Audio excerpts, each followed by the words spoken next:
Hello. Well, welcome back to another episode of Let Them See Your Mind. It's your girl, LD Marie, and we are back. Thank you so much for watching. Don't forget to like and subscribe to the videos so you can catch all of my videos where I talk about being American expat, social work, travel, a little bit of politics, and let's go ahead and do some pop culture as well. So thank you so much for watching. Today, I'm going to take you on a journey to go to a local shop here in the United Kingdom, one of the staples of the bigger markets here, Sainsbury Local.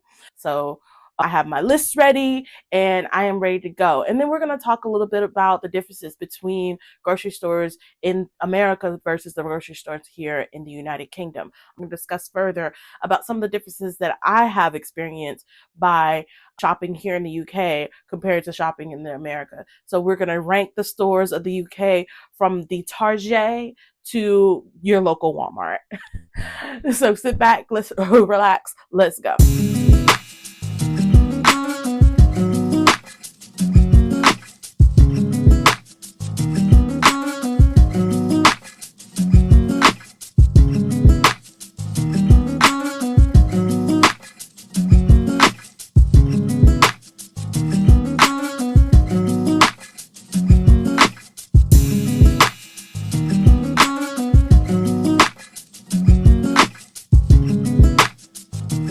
So today we are going grocery shopping. So being an American expat, I had to adjust to the different things that come with grocery shopping here.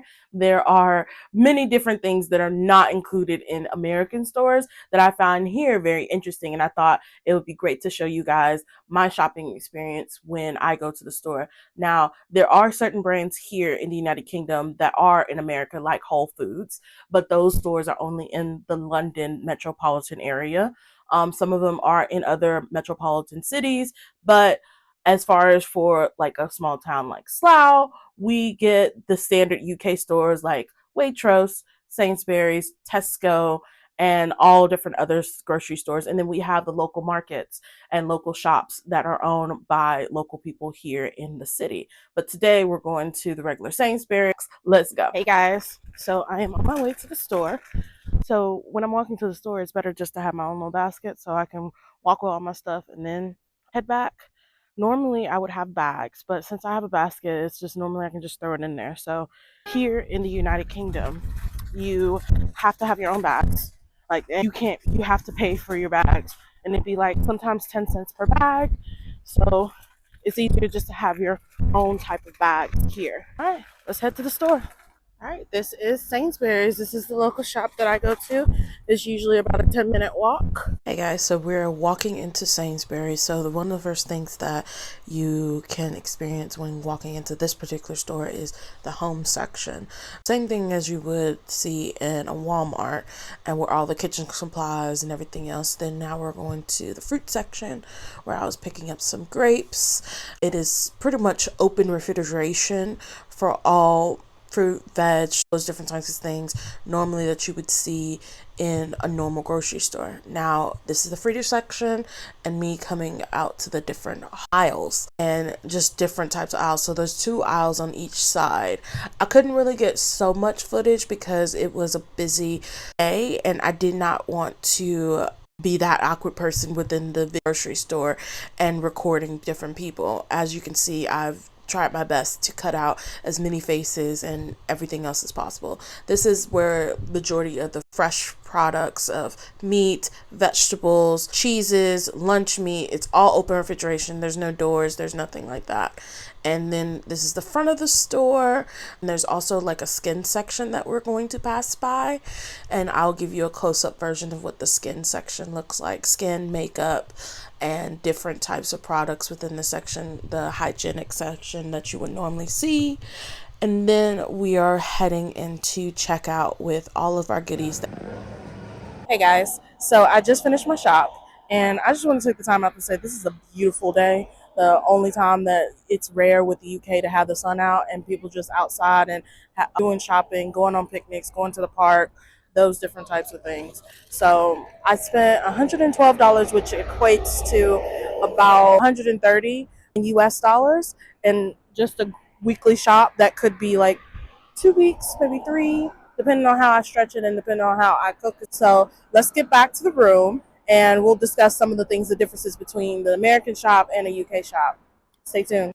So I wanted to get a few extra bits, and I went to one of the mini marts that we have in the United Kingdom. It is a smaller version of a Tesco, and you can see these on every block. It would be a normal gas station or just a regular standing store, and it's a smaller version of the big box stores. And we'll discuss it further back in the room. But here is all the things that I got for the next 2 or 3 weeks. Hey guys, we're back.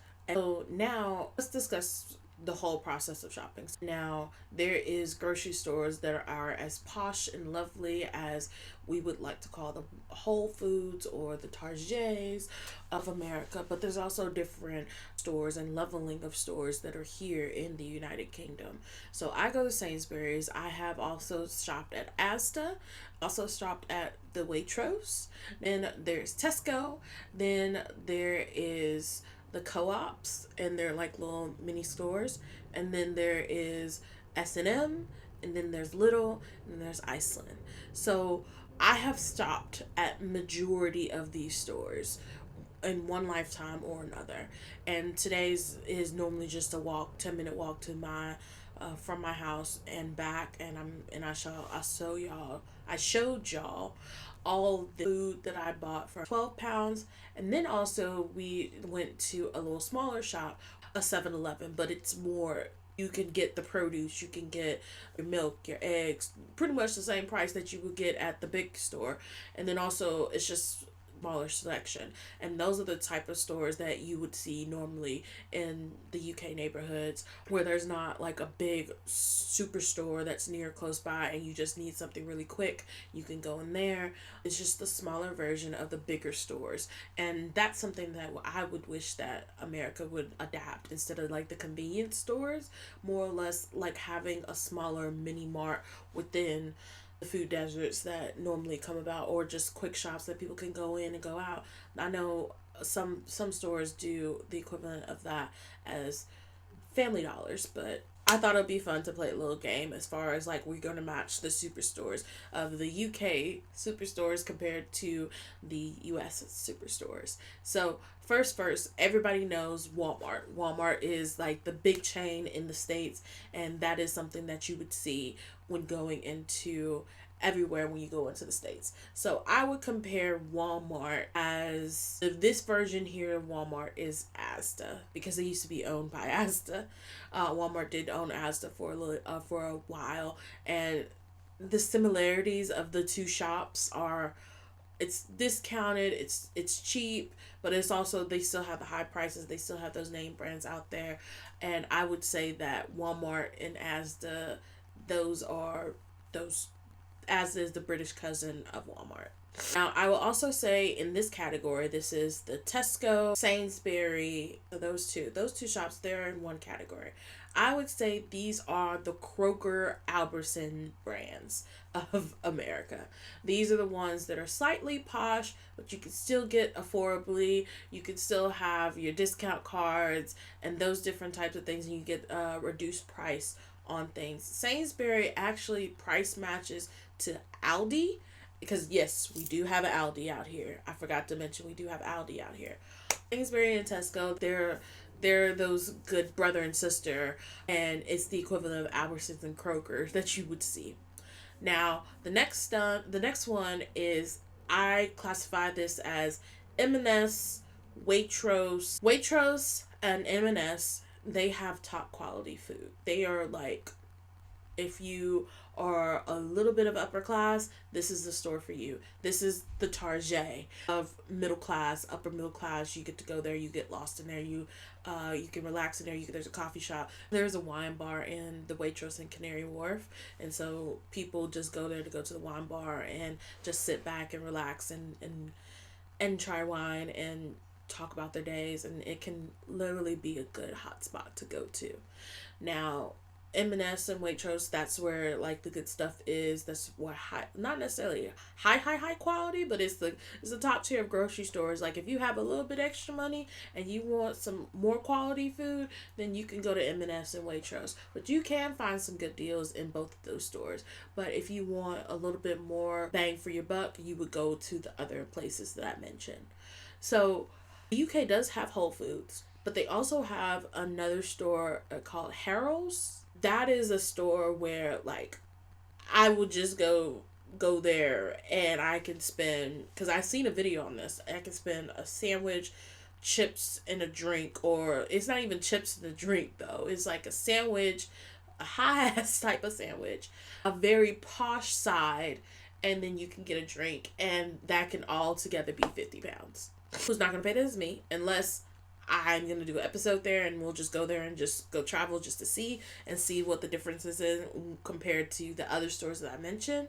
But those are like the high pricey, like you are in London, it is Mayfair type of prices. And when I say it is quality food, it's like, of course most stuff is quality. When you get to more expensive stuff, that's where it starts quantity of a quality type of deal. When you go down to these other chain facilities, it is more about quantity and the price point shows it. But when you start going up, it's about quality. So hey, that's the living debate as far as all of Kingdom Come. That is what it is. And so those are the type of stores I don't tend to shop for. I did shop at Whole Foods when I was back in the States sometimes, but it was not my go-to. Kroger was my go-to. I'm gonna tell my age. Menards was my go-to. I used to have them sandwiches in there and go and pick up a sandwich or pick up whatever on the way to school. Menards was the shit, but Menards is not there anymore. But it brings me down to a couple of other stores. When I say Menards, there are a couple of other stores that can remind you of Menards or those super saver type of deals. And those are the stores like Aldi, Iceland, and Lidl. Those are the stores where like you are truly, those are all the same three stores, and they may have some posh stuff, but it's not higher than what you think. But it's like off-brand, name brand, off-brand, name brand. It's a brand that you never heard of, but it still works, and it's a cheap type of grocery shop that you can go to. I did shop at Aldi when I was in Southampton a little bit. I don't tend to shop there unless I can get a ride. It's cheap food and it gets you survived, and I have been there plenty of times to where like, okay, well, I can get a cheaper shop here at Aldi than I can do at Asda or Sainsbury or Tesco. Those are the types of shops that I can go to where I can get a little bang for my buck. And then there's also the off-license stores that do have different things, and they price you out when you could have just went to the store, but they're right there because you could just go in, go out very quickly, in and out. Okay. But the main difference in all these stores is food quality. And the food quality here in the United Kingdom is very on par compared to the food quality that's in America. Now, if y'all have noticed some of my earlier videos, I have lost weight, and I've been here for 3 years, and I can tell from the time that I moved over here to the time now, I have lost a significant amount of body fat. I may have not lost weight, but the body fat is something that I can see from the picture that I came over here in 2021 to 2024 now. I have lost the body fat. I have gotten smaller in certain places, and I can guarantee you it's because of the food quality that is here in the United Kingdom. And a lot of the food, you know where it is. You know where, if you pick up a piece of meat, you know, like if you really search into it, you know exactly where it came from, what farm, who did the slaughter, and those types of things. They're very, very particular when it comes to food quality here in the United Kingdom. And that's why a lot of the stuff that I like is banned, because it's full of chemicals, and it's red powder, and it's this type of chemical and that type of dye and that type of this. And the stuff that I like the Doritos, like the actual American Doritos, they can't come here. Like some different things, and even the American on brand stuff that is here in the United Kingdom is entirely different taste than what you would taste in the States, because it's different. And compared to a lot of people, American brands have full of sugar. A lot of the UK brands don't know what sugar is. You just have to get used to a lot of the adjustments that I had to get used to in going from American food all day every day to the UK food, even cooking and trying new things and doing different seasonings and those different types of things.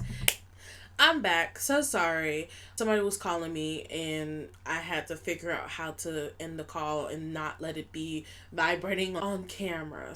What we were talking about is just the differences in just cooking and those different types of things and the food quality that is American food versus the UK food. Now, the quality is, I would say, it just depends on the store, as we just went through. It depends on the stores that we go through, and that depends on how high or how low the quality of what you can sell. Now, I just made the comparison where Aldi and Sainsbury, they have a comparison and they do offer some of the same foods and produce, meats, everything. They do offer some of those things, and then they offer all the other different types of brands that are within the Sainsbury brand. So you can flop to stores, tend to, like I do. So when I know that I want to get something that's really really good, I can go to Waitrose, I can go to M&S, or I can go to the Tesco if I just want something there. And there's different price points for different things. And it's always been like that when you go to different stores. But food is food, and you still purchase it and you still go eat it regardless of the situation. I would like to thank y'all so much for watching this episode today. It's been a joy just to take y'all on the journey with grocery shopping with me and then having this discussion. Next time, that if there's any particular store that you want me to go see where we actually do like a little mini tour of the different things, and let me know in the comments, what are some of the things that you've noticed about the differences between American food and UK food. Don't forget to like, subscribe, and also follow me on all my social media platforms here on YouTube, Spotify, Apple Music, Amazon Music, and Google's about to go away, so all my stuff is gonna go to YouTube now, so that's great too. But thank you so much for watching. This is your girl Aldi Marie, and we are out.